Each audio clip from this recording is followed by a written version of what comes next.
And the broadcast has started.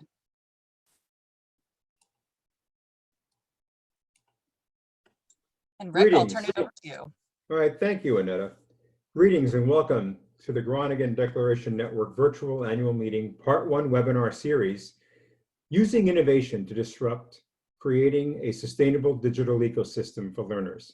My name is Rick Torres, CEO of the National Student Clearinghouse, a nonprofit data as a service organization in the United States, which has been serving education and learners in the United States for 27 years.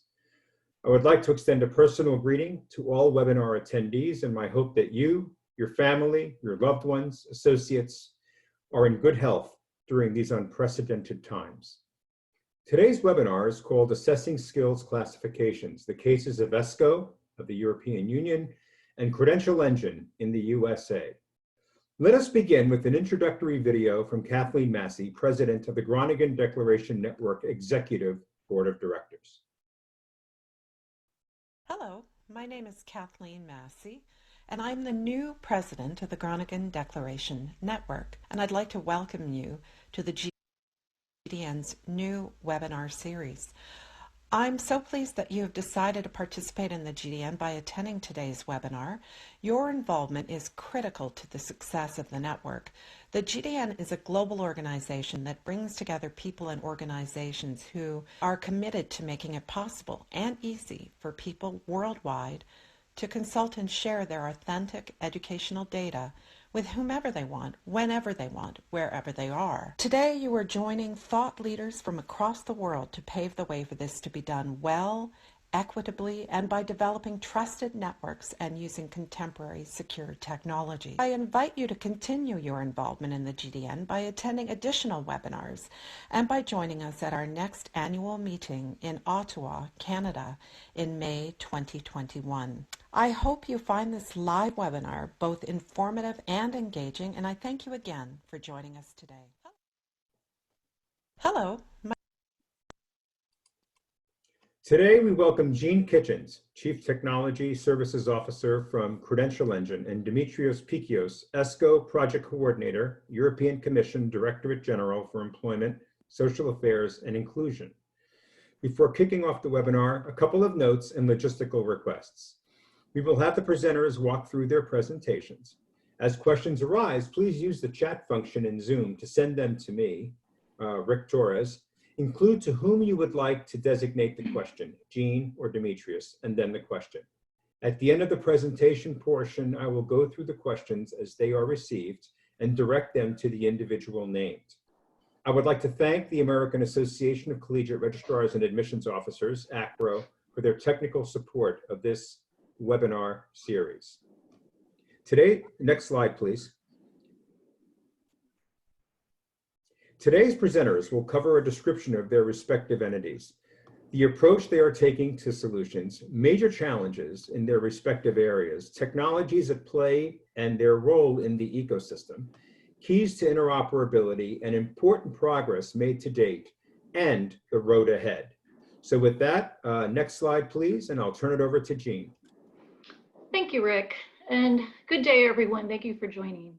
To set the context for our presentation, ESCO and Credential Engine serve different roles and have different data solutions, yet we're complementary and compatible.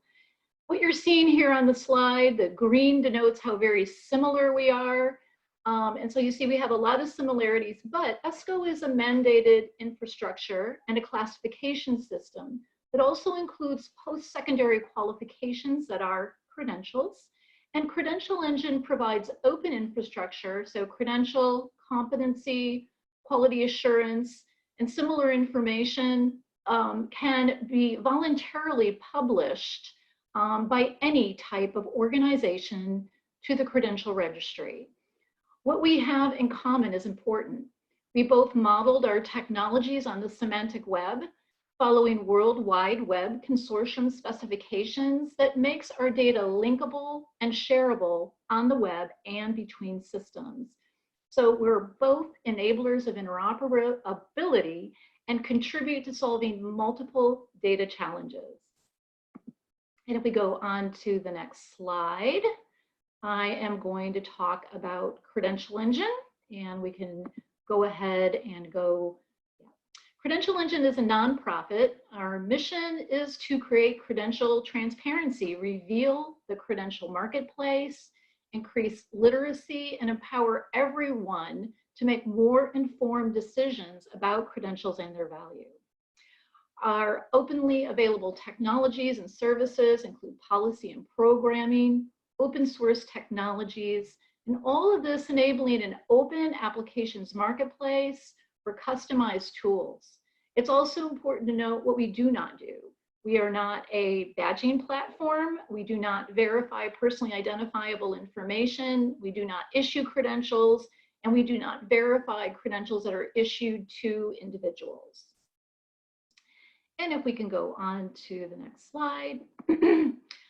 Research from Credential Engine has identified over 738,000 unique credentials in the US alone.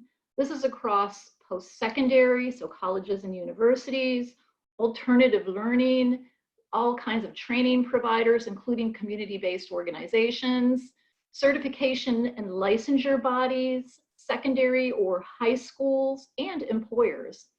The vast array of credential opportunities, though, is not a bad thing. It is reflecting our changing economy where people need many different ways of upskilling and continuously evolving in their careers with ongoing learning and new additional credentials. But how can anyone begin to understand and navigate the options among so many diverse credentials? We can go to the next slide. In the USA, the term credential is defined as a qualification, achievement, personal or organizational quality to indicate suitability. Credentials in the US are synonymous with the term qualifications in Europe and in other nations. Our work is important now more than ever because in the rapidly changing world of learning and work, the number and types of credentials and credential issuers are growing faster than our ability to make sense of this marketplace. There is currently a lack of clarity about what's inside all of these credentials, the competencies, the costs, the occupational alignments and connections or comparisons with other credentials. Technology can help improve this transparency, but until Credential Engine developed our credential transparency description language, or we call it the CTDL, there was no common language or technology infrastructure that included all different types of credentials. And what you're seeing here are some of those types that range from associate's degrees to doctorate degrees to badges, micro-credentials, certifications, certificates, and more. And we can go to the next slide. So what you're seeing here is an example that always resonates. It becomes increasingly easy to find and compare information via search engines. With this example, I can pinpoint a location, see ratings, order, and have a pizza delivered to my door all in minutes. If I ever tried doing this with credentials, you'll get hundreds and thousands of links rather than useful, comparable, and actionable information. This is another great example of why Credential Engine is changing the credentialing marketplace. And we can go to the next slide. I'm sure everyone listening to this webinar is aware of the many impacts of poor and actionable data, and you can think of many more examples to add to this list that I have on the slide. Likely, these types of issues occur in many nations as well. Of course, at this moment in time, and the reason we're doing this presentation virtually is we have the added impact of COVID-19 problems, amplifying problems that we knew were there all along, but it amps up the urgency to improve data about credentials and skills and competencies and their connections to learning and to work. And we can go to the next. It's a lot of work to build connected learn and work ecosystems, but we're all in this together. And there are many different communities and initiatives that are working together, such as 36 being tracked and described and connected by the Lumina Foundation here in the United States. Collectively, these initiatives help us deliver an even broader impact And Credential Engine plays a significant role within this picture here with credential transparency. And we can go next. We bring a set of capabilities and technologies that build off of national, regional, and local partnerships in a broad ecosystem community. And just as importantly, these technologies are open source, available for anyone to use, to publish information, and to consume information. Our areas of expertise and contributions include the implementing of strategy and policy, improving and developing programs and partnerships, and implementing and managing these open technologies and infrastructure for improving credential, competency, and quality information on the web and in the credential registry. So to unlock the power of the data held within credentials, we've established the schemas, infrastructure, and credential registry services for connecting into larger ecosystems. The Credential Transparency Description Language, or CTDL, is an open source machine readable language modeled on the semantic web. It is for describing credentials and their connections on the open web. We have defined over 450 terms using processes that are open collaborative processes where every definition is scrutinized. And these common descriptors allow for better apples to apples comparisons between all types of credentials. We offer an open set of no-cost publishing processes. So credentialing organizations can translate information about their credentials into the common language and into linked open data with options including a publishing API, bulk upload, and using spreadsheets and manual entry. With all of these options, information is being transformed into CTDL and linked data. The credential registry then can store the open CTDL data about credentials, credentialing organizations, competencies, quality assurance bodies, and all the rich connected data associated with them. It can make connections not only among one institution's data, but also across the wide variety of data and credentials on the web and in the registry. And then finally, developers can create specialized applications to utilize the registry data for different types of audiences, whether it's employers or veterans or learners or youth. The Credential Finder is a basic app that we provide so you can view the data in the registry. The public can use the Finder and see this information, and I'll show you a screenshot of that in just a moment. And all of this is supported through a diverse community. A wide range of stakeholders provide and receive technical assistance and other services to publish to the registry and consume the data from the registry. The CTDL is not just a bunch of terms, though. There is a grammar to the CTDL that controls how the terms can be combined to describe different aspects of any type of credential.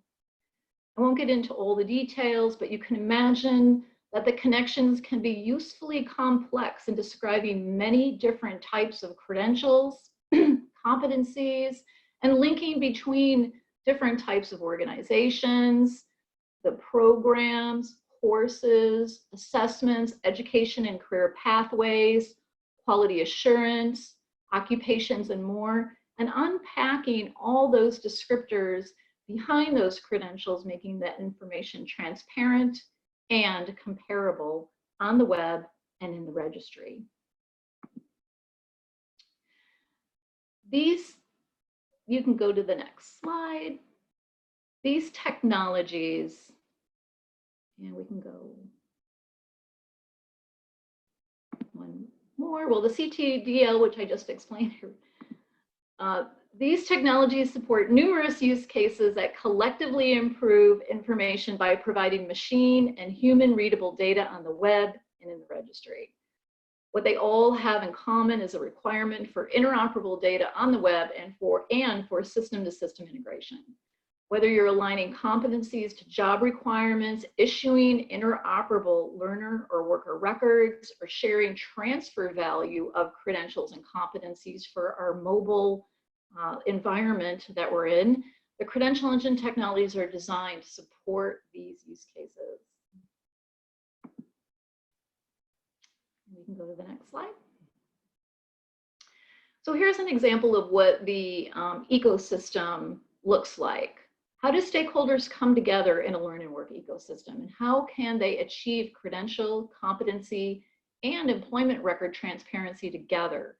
The diagram shows helps us see how credential and competency data can be used to communicate among stakeholders in connected learn and work ecosystems. The key point is that all these stakeholders need to speak common open data languages and be able to meaningfully exchange data. Part of the problem now is that different stakeholders use different data structures that are not connected. Linked open data can bridge across education and training, quality assurance, employment, and importantly, the credentials and digital records issued to individuals. Individual learners or workers that earn credentials, the digital credentials and learner records issued to an individual can include structured linked open data. Then the records can link back to the rich interconnected data about the credential issuer, competencies, quality assurance, occupational alignments, and more. As a young organization, we've been able to energize publishing credential and competency information in a few ways, but more notable is that currently we're working with 15 states in the greater Los Angeles region, publishing all types of credentials.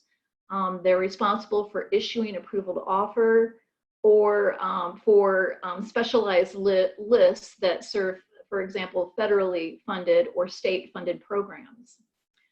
We also work with credentialing organizations directly. So all those types of organizations that I mentioned earlier can directly utilize these tools and services and make their information transparent and comparable in the registry, and then utilize that data in their own environments. That also includes quality assurance organizations. So for example, that would include organizations that are responsible for accreditation, and organizations that provide credit transfer value recommendations. So you can see the data in the registry with the credential finder. And here you're seeing an example, a screenshot of one of the what I call detail pages in the credential finder. So as information is approved by the credentialing organization, because we're not an aggregator, so all of the information that you're seeing in the registry either came directly from the organization that offers it or a third party that they designated to publish on their behalf. What you're seeing on these pages is verbatim from the registry. Linked open data is human and machine readable. And you can also see the data, what it actually looks like in the registry from these pages. So if you go to the credentialfinder.org website and you do a search and you click on any of the links to see more information about credentials, you will see all the information published to the registry about that credential. And in the bottom right-hand corner of each page, you will also see you can go to the next slide. In the bottom right-hand corner of the page, you will see a link, an icon for linked data. And you can click on that icon for the linked data and you could see the raw data, exactly how it looks in the registry and how it powers the Credential Finder app and other apps that others create for their own special purposes, use cases, and audiences. And you can see here on the screenshot the breadth of information that can be published to the registry for unpacking what's behind a credential, making it more transparent and comparable. You can go to the next slide. So developers or systems and applications can consume or import data from the registry into their applications. And here's just some examples. The Google Jobs Pathway Indiana is a new product to find short-term courses with job postings and labor market statistics. They use the data from the registry to populate that product. ValueCreds is a mobile and web app for finding credentials based on specific quality assurance organization approvals. Career Coach is an app created by EMSI that is for combining labor market information, skills, and credential information to help individuals. And we're currently working on a National Science Foundation project with partners that use this registry data to align competencies and skills to individuals looking to address skills gap using artificial intelligence. So these are some examples of the broad uses of this data in the registry. And we can go to the next. So one of our goals is to publish all credentials of all types in the USA and internationally by working regionally with states and through grassroots efforts with credentialing offerers. So in the US, there are regional groups that already exist that work in some aspect of the credentialing marketplace, and through these networks of networks, we foresee expediting the publishing to the credential registry, and getting all that credential information of over 700,000 credentials in the registry, making it more accessible, transparent, and usable as linked open data. And then finally, for our international projects and partnerships, we are currently exploring a project with ESCO. Will you hear from Dimitrios next?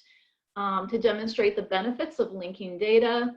We are always interested in providing access beyond the United States to the registry, publishing and consuming tools.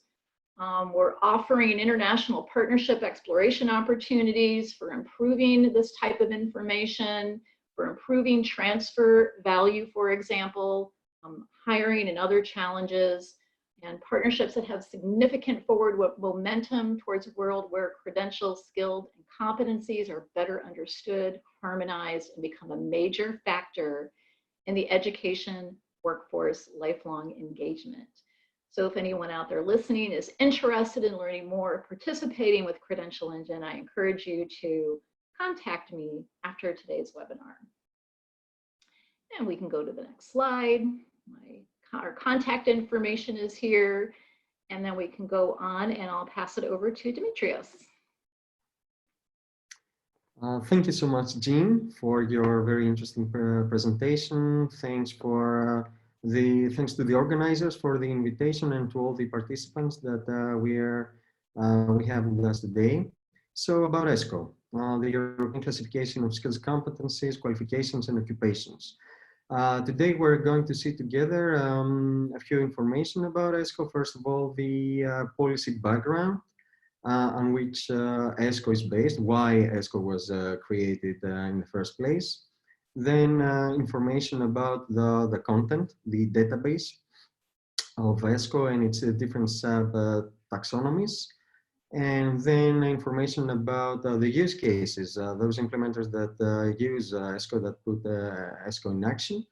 And then finally, the current main developments, what we are currently doing in the project. So in the next slide,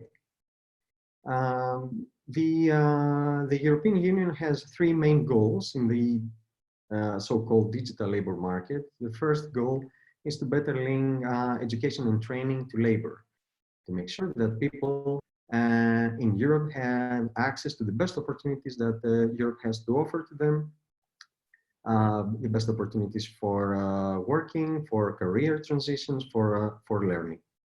The second goal is to make sure that the information on skills of people, on their professional background, is fully transparent, understood, and trusted upon by all players in the labor market and in education and training. For example, job seekers, employers, providers of education and training, learners, career councils, or pretty much everybody. And this is pursued through the interoperability of systems. So we need to have this transparency across systems, across different countries in the European Union, and across languages.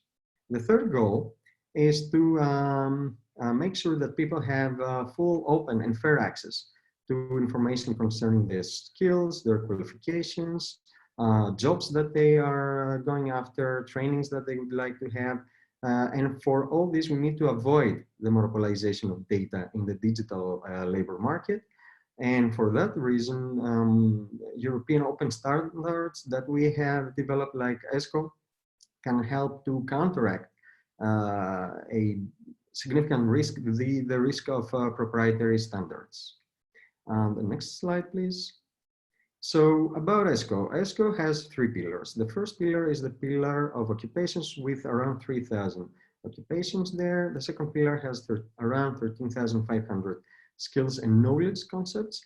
And the third pillar has right now around 9,600 qualifications. ESCO is available in 27 languages, meaning all official EU languages plus Arabic, Icelandic, and Norwegian. What ESCO does is to show in all those languages the systematic, show systematically all those concepts and the relations between them.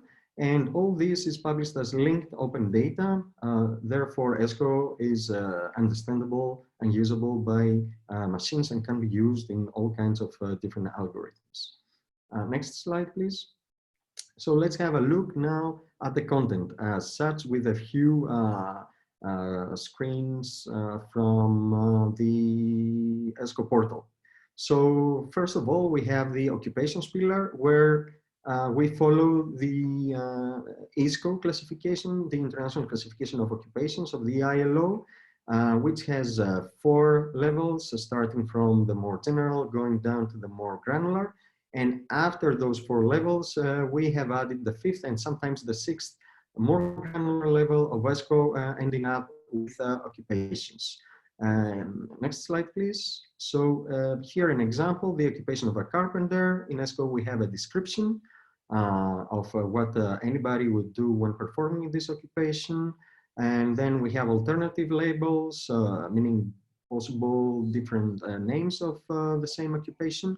And in the next slide, we will see all those skills and knowledge concepts that are necessary for somebody who will perform this occupation in different sectors and different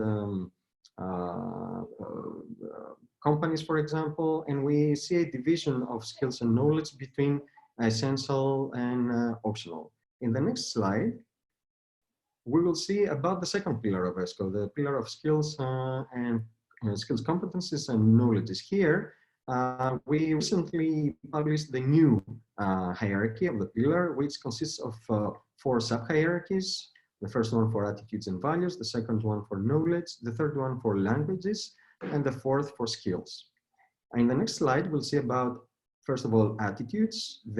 Here we have overall 16 concepts. For every single concept, for example, the concept of adaptive change here, we see a description, what is broader, what is narrower, and the concept's URI. In the next slide, we'll see about values. Here we have 4 different concepts. Again, a description for each concept and some more metadata, including the URI of the concept. Then we move on to the next slide to the knowledge area of the second pillar. Here, the structure that we created is actually the ISCEDEF taxonomy. It's the International Classification of Fields of Education of UNESCO. And here we have 3 levels going from the more general to the more granular, and we end up with one knowledge every time. For example, here, principles of artificial intelligence. We see the description, we see different metadata, we see the occupations for which this is an essential or an optional knowledge, and the URI. In the following slide, please, we have sub-taxonomy of languages. We have two categories here. The first one is with all languages, and the second one is with the classical ones, meaning ancient Greek, Latin, and Sanskrit. And finally, in the next slide, we have the taxonomy of skills. Here we have 8 different subgroups, each covering a different area of activities. And here what we did was to depart from a concept centering around certain sectors or certain occupations, and because we wanted to support the transferability of skills between sectors or jobs. So for example, if somebody is able to take care of animals, that person can work possibly in agriculture, but also in the police force, because the police force will normally have horses. So here we have, again, 3 levels of granularity, from the more general to the more detailed. And at the end, we end up with a concept where we have a description, and we see also those occupations for which the concept would be an essential or an optional skill. In the next slide, we'll see now more about the implementation of ESCO. Today we have more than 60 implementers across Europe. This includes all public employment services of Europe, which need to map their national taxonomies of skills and or occupations to ESCO by actually August 2021. And this is to support the interoperability of the EURES service platform. EURES is the network of European public employment services. We also have public administration services within the European Union. For example, the EURES service platform that I just talked about. We have CEDEFOP, which is the EU agency for vocational education and training. We have the upcoming new Europass platform, which will be using ESCO. We also have a number of public and private employment services that actually use it in their own platforms. And we have a significant number of private implementers, platforms, or projects that use ESCO in the provision of services to their own users or clients. In the next slide, we have a categorization of the use cases of ESCO in the digital area. ESCO is used there, for example, first of all, for job matching and searching, also for validation of learning, for ontology management and machine learning, in artificial intelligence, in the education and training area for curricula development, graduate tracking, also for statistical research. We'll see a bit more about this, and career learning and development management. In the next slide, we will start seeing about actual implementers of ESCO and how ESCO helps them on the basis of ESCO's different missions. So the first mission of ESCO is to support matching of people to jobs. And here we have in the public sector, EU services like, as I said, the new Europass platform. We have the House of Skills in the Netherlands, which is a very interesting public-private partnership. We have the public employment services of Hungary, of Iceland, of Ireland, who are using ESCO for revamping their service platforms, for matching job seekers to job opportunities. In the private sector, we have implementers from different countries, Belgium, the UK, the Netherlands, France, Finland, Germany. And in this area, ESCO can support by connecting national classifications through the mapping that I just mentioned earlier.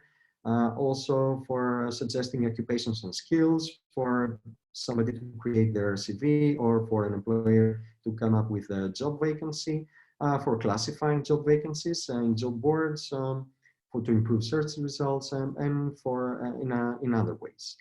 In the next slide, we will see about ESCO's second mission, which is to connect the labor market to the education and training area. Here, We also have public implementers like Caisse de Dépôt in France. We have the Director General for Education and Culture of the European Commission. We have the EU Skills Profile tool for third country nationals, which supports refugees arriving in Europe who want to gain more skills, to retrain, reskill, upskill. We have also the EU Learn platform of the European Commission, which addresses staff of the European Commission for their training needs. Also, we have private implementers for different countries, as for France, Germany, the Netherlands, Greece, and so forth. In this area, ESCO can support the creation of curricula, of the creation of learning outcomes, of credentials or qualifications, the creation of skills passports, the creation of skills assessment tools or self-assessment tools, and in other ways. Finally, in the next slide, we have ESCO's mission to support the analysis of the labor market. Thank you. So again, public implementers like the EU agency CTDL, which is using ESCO for a big data project in Europe, and I will explain a bit more later. We also have private implementers, and ESCO supports here for the extraction and classification of data from online job vacancies, the analysis and visualization of emerging skills, and in other ways. In the next slide, please. We see a few examples of actual implementers, the new Europass platform, which will go live in just a few days from now. It's a huge improvement comparing to the existing, very successful, in any case, Europass.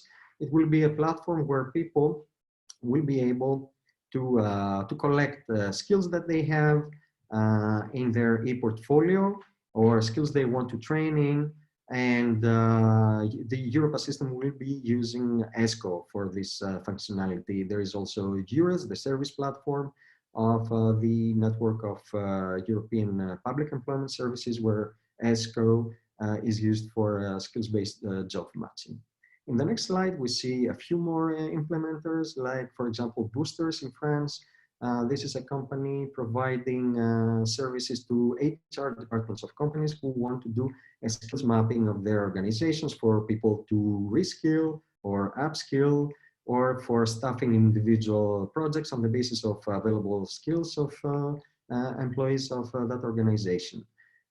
In the next slide, we have an example of how ESCO is used for in a skills-based job matching use case, the one of EURES. Here, the job seeker can create her or his CV, selecting ESCO occupations and ESCO skills, upload it in the EURES portal, and then there can be a match with vacancies uploaded there by employers based on keywords used by the algorithm.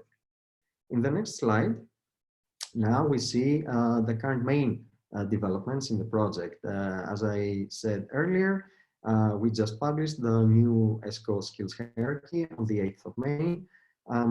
This was a major exercise for us. It took us about a year. We had the support of a group of experts, and we are currently testing this hierarchy with international organizations, with implementers, with our governance bodies, in order, of course, to improve it, because everything in ESCO is subject to an ongoing improvement exercise, because we need to be all the time up to date and be able to reflect what's happening out there in the labor market and in the area of education and training. We are also at the same time improving the transversal skills dataset of ESCO, the soft skills of ESCO. Another group of experts is now coming up with a full set of transversal skills, and at the same time with a structure for those skills, which will then be part of the overall ESCO skills hierarchy. This work is ongoing and will be concluded during this year. Then, about communication and outreach. In order to be able to reflect what's happening out there, we need to communicate what we do and cooperate with all our stakeholders. First of all, with the member states of the European Union in 2019, when things were easier for traveling, we did 5 country visits to Poland, Italy, Greece, Slovenia, and Cyprus. Though in every country we did a 2-day event where representatives of all relevant stakeholders in the country gathered. We presented our work, they presented national projects, and well, there was always a very interesting discussion and exchange. We do the same with implementers of ESCO, all those platforms and projects that use ESCO. We used to do before the COVID-19 crisis study visits to their premises in order to understand in detail how ESCO is used and what can be improved because in ESCO, because the feedback coming from organizations and people who are on the ground applying ESCO is more than valuable. This year we're continuing with our communication and outreach, of course not in a physical way, but we're doing webinars and video calls almost on a daily basis. Finally, the next major version of ESCO, version 1.1. Currently, and since the launch of ESCO in July 2017, we are with version 1.0. Obviously, after the launch of version of ESCO, there have been new concepts appearing, new occupations, new skills that will need to be reflected in ESCO. So we are working now for this next major version, which will be published at the very end of 2021. In the past year, we have been collecting feedback from everywhere, from domain experts, from member states, from implementers of ESCO, from our governance bodies, and we're currently analyzing all this information and input. At the end of this year, we will do the first consultation with the EU member states on the draft English version of the new content, which will then be followed by translations in all the EU languages and individual consultations with for every single language with the relevant member states of the EU. And at the very end of 2021, we will have the publication of version 1.1. At the same time, we're looking forward to what is happening next, how ESCO can be best managed after the launch of version 1.1. Obviously, the way to go about this will be a combination of experts together with artificial intelligence, because ESCO will need to be a data-driven and expert-driven taxonomy. We are experimenting with this already since last year. For example, last year we did a very interesting pilot for mapping, linking qualifications to ESCO skills using artificial intelligence, in particular natural language processing. It went very well, and in a few days we're launching with a second phase of the same pilot to improve the tool that we developed back then and we used for this pilot, and also to experiment with the use of artificial intelligence and natural language processing in the different European languages. We have 9 member states participating in this and 5 organizations. It will be very interesting, and of course the outcomes will be published in our portal. So with this, in the next slide, we have the end of the presentation. Here you can see our hashtag that you can use on Twitter, and we have also the email where you can send us any kind of information, input, comment, question that you have for us. Thank you so much, and of course I'm looking forward to your questions. Thank you. So as you heard today, thank you, Demetrius, and thank you, Jean. Both Credential Engine and ESCO giving us a great overview of the work that they have been doing, some of the solutions that they're putting forward. And, on the right here in the box, here are some suggestions, on how to improve access to the data. Think about powering your apps and systems by consuming data from the credential registry in ESCO. Improve credential and competency data by publishing to the credential registries using the CTDL schemas.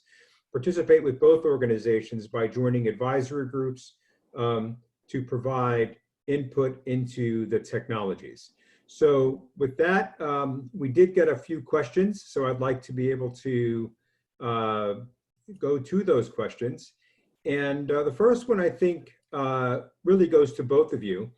And you know, the thought was, could we say that a credential is more than a qualification? We've been spending a lot of time talking about qualifications. You know, should it be wide, deeper? I mean, you have formal and non-formal in nature. I mean, how do you begin to describe what qualifies as a credential? So maybe Jean, to you first, and then Demetrius. Yeah, great question. Definitely a credential is more than a qualification. And earlier in the webinar, I had said that the meaning was synonymous, meaning that a qualification in Europe and other countries is used synonymously as a credential. But for Credential Engine and the Credential Registry, a credential can be non-formal in nature. For example, there are certificates of completion, and really what that is just an acknowledgement of completing something. And badges, all kinds of digital badges are being issued that may be for a competency or a set of competencies or for completing something. And then we have, you know, these micro credentials that are less than a degree. So we have a broad array of types of credentials, and credential being a word we can use to then have kind of specialized definitions for each type of credential. And I'll put a link as Demetrios is answering the question, I'll put a link in the chat to the many different definitions currently in play with Credential Engine. Go ahead. Yeah, thank you, Jean. I fully agree with you. A credential is really more than a qualification. We also have this distinction. In ESCO, we have the third pillar, the pillar of qualifications, and there we use the term qualification and not credential, because these are official qualifications that are actually uploaded in that pillar by the member states themselves. Because in the European Union, we don't have a European competence or jurisdiction in the area of education and training. There is a full autonomy, independence of the member states of the EU in this field. So it's them uploading their national qualifications, but really formal qualifications that are reference to the European Qualifications Framework, to the EQF, as we call it. Whereas credentials, we also use this term for anything coming from an informal learning and non-formal, everything. And this is actually the term which will be used in the upcoming European Digital Credentials Infrastructure, the EDCI, which will be launched in a few days at the same time with the new Europass, because at the beginning it will be formal qualifications, but the idea in the future would be also to include, to find a way how to include credentials that are come from more informal ways of learning. Very good. The next question comes from Yelger, and I think part of this may have been answered in the beginning of your presentation, Jean, but I think I'll just read out the entire question. Do you also offer a way to verify specific credentials of learners, or are you focused on the general credentials that multiple learners could acquire through schooling? And how would you see collaborations with other organizations that could provide verifications working with Credential Engine? Yeah, great question. So, you know, I think, again, there's all different types of credentials. And with Credential Engine, we're not a credentialing platform. So, for example, we don't issue badges. We don't issue verifiable claims of instances of credentials issued to persons. However, any project doing an interoperable learner or worker record or digital badge can utilize the credential transparency description language and the data in the registry, or data if it's published to the web as a CTDL, to basically enrich that information and have more than just a statement of a type of credential, say like the name of a degree. And we do have guides. So we have a technical site that includes guidance for utilizing all of the technologies in the CTDL, and among them is an interoperable learner worker record guide. And so that's how we can collaborate with other organizations that provide verifications. You could utilize the CTDL, you could utilize the data in the registry, and I'll put a link in the chat to that as well, so you can check out that guide. Very good. The next question, I think, can actually go to both of you. How can these registries be used to map student skills and achievements to hiring employment opportunities? So to real jobs that students are seeking, or real postings of jobs that students are seeking. So first to Jeannie and then to Demetrius.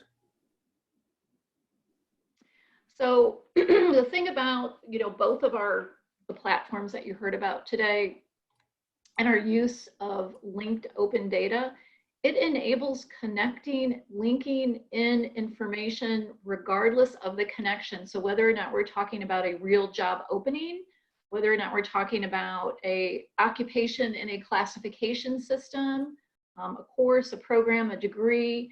And so the example of the Google Pathway product that I mentioned earlier, they use the data from the registry, the linked data, and they link in actual job openings to that data. So with our data, with our schemas and with our data, connections can be made directly to job descriptions and job openings and help employers better signal their requirements for those job openings as well. So Demetrius, over to you now, and linking, the concept of linking some of the information in the registry to real postings and jobs to help learners seek, the right roles. Yes, thank you, Rick. So as I mentioned earlier, last year we did this pilot for linking qualifications, so more official diplomas, to ESCO skills. This was by linking the descriptions of learning outcomes of those qualifications to ESCO skills. And now in this second phase, we are going to do this also not with official qualifications, but we're going to use a few credentials or open courses provided by organizations. So this would be the first step that will show how ESCO can be used to link, to map what learners, students, anybody have learned, what they have achieved in learning, what are the skills, to understand what are the skills and knowledges they can map with. And through that, we can end up with the occupations that go together with those skills and knowledge concepts in ESCO, because as we explained, this is what we have in ESCO. It's a taxonomy showing systematically the relations between skills and knowledge concepts and occupations. Then the annotation of occupations and the linking with job vacancies would be the way to end up with this connection between learning outcomes and job vacancies, job opportunities. Very good. We have a question here to both of you, actually, and this may be our last question. We'll see how long it takes to answer this one. And it's really about linking, or is there a linkage between some of the efforts that are underway globally around digital identity and the work that's going on right now in trying to harmonize credentials, and sometimes you can think of those as two very different tracks of work that are going on, but and I think the question here is about, do you see linkages to this, and what would they be, between digital identities and the work that's going on in the credentialing environment?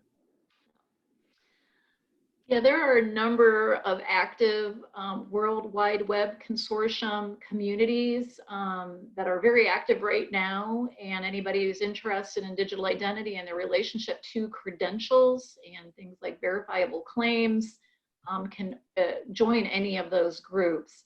And there is a layer. So we have layers of specifications where we have, you know, specifications for protocols, for security, for, you know, encrypting or securing information. So digital identities cannot be hacked, for example.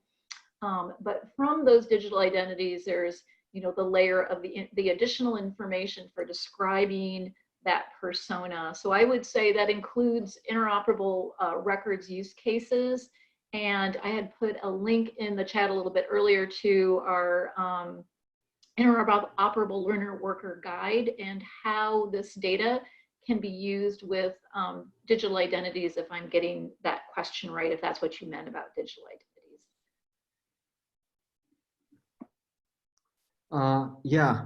So I agree with Jean, and if I also understand this question correctly, this is why we are doing everything that we're doing. We're addressing the digital labor market. We see that we have ESCO implementers working with working on the blockchain, for example, to offer learning courses.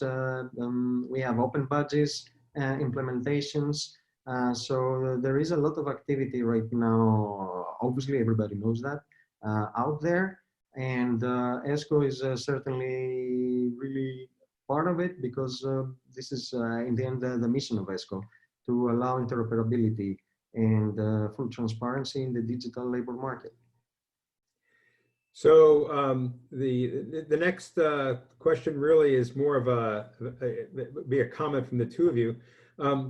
In terms of cooperation between ESCO and Credential Engine, is that something that you think over the next few months could begin to come to fruition in terms of where to explore and what that might look like? I mean, what would be, based on your understanding of each other's work, what would be your expectation around that?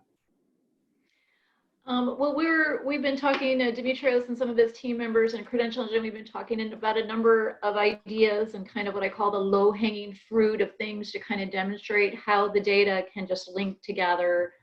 So for, you know, examples include in the registry, of course, we have, you know, all different types of credentials and competencies that we could align to the ESCO, you know, occupation classification, or we could do something vice versa. So for example, in the United States, we work with the federal government agency responsible for cybersecurity frameworks that include competencies, tasks based on work roles.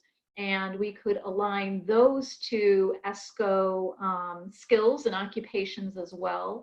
And so those are just a couple of examples of the types of linkages that we could demonstrate that we are talking about. And of course, as with any group, you know, we're all very busy working on all the things that we have to get done. And so we are hoping to, you know, continue those conversations. Whether or not it's something we'll achieve in the next couple of months, you know, remains to be seen, but we do believe there are some low-hanging fruit things that we can demonstrate, and then longer term interesting projects that we can do in the future that could help things like transfer value information with our mobile workforce or international workforce that's working virtually. Dimitrios, we have about a minute here, so can you very quickly respond, and then we can we'll have to close that up. Well, it's going to be easy for me because Jean pretty much said it all. We have been discussing, there are obvious low-hanging fruits there on which we can really, in a very solid way, kick off with cooperation.